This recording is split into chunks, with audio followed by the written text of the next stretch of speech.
Good morning. Before we start with cash flow statements, we must just determine what is the purpose of an income statement or statement of comprehensive income, what is the purpose of a balance sheet or statement of financial position, and what is the balance of the cash flow statement.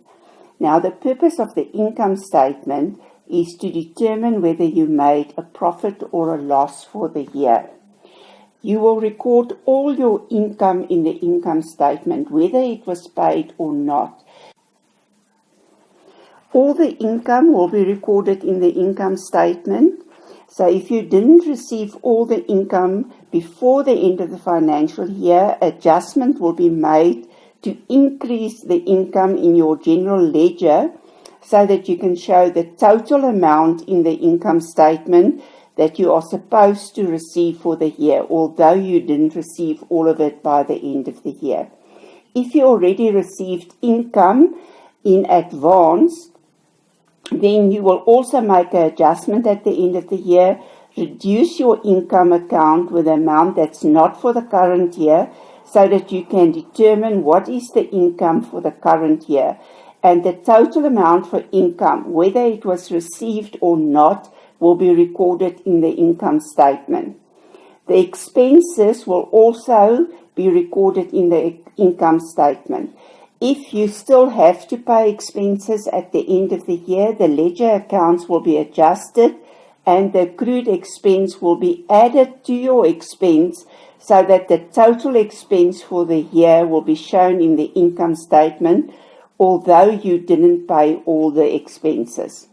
If you pay the expense in advance for the next year, then you will do a recording in your ledger account to reduce your expense so that you will only show the expense for the current year in the income statement. The purpose of the balance sheet is to record all your assets, equity, and liabilities.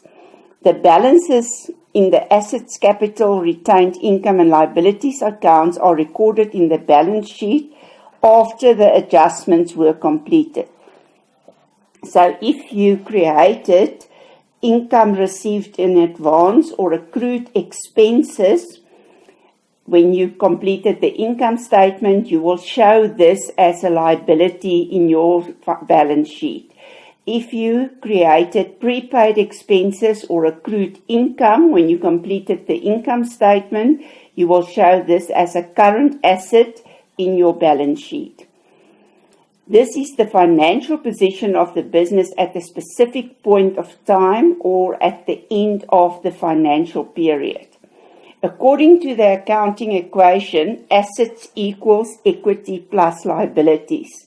In the balance sheet, the totals will be written at the top, and the total assets will be equal to the total equity and the total liabilities that is written at the bottom of the balance sheet.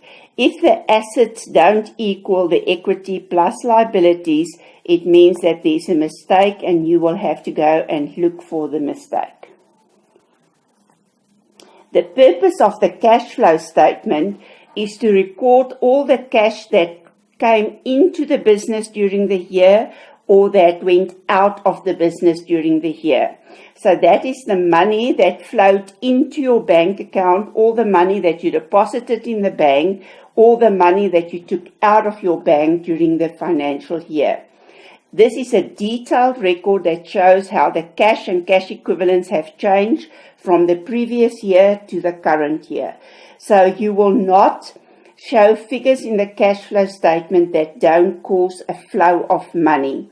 All the entries in the cash flow statement will either show an inflow of money into the bank account or an outflow of money.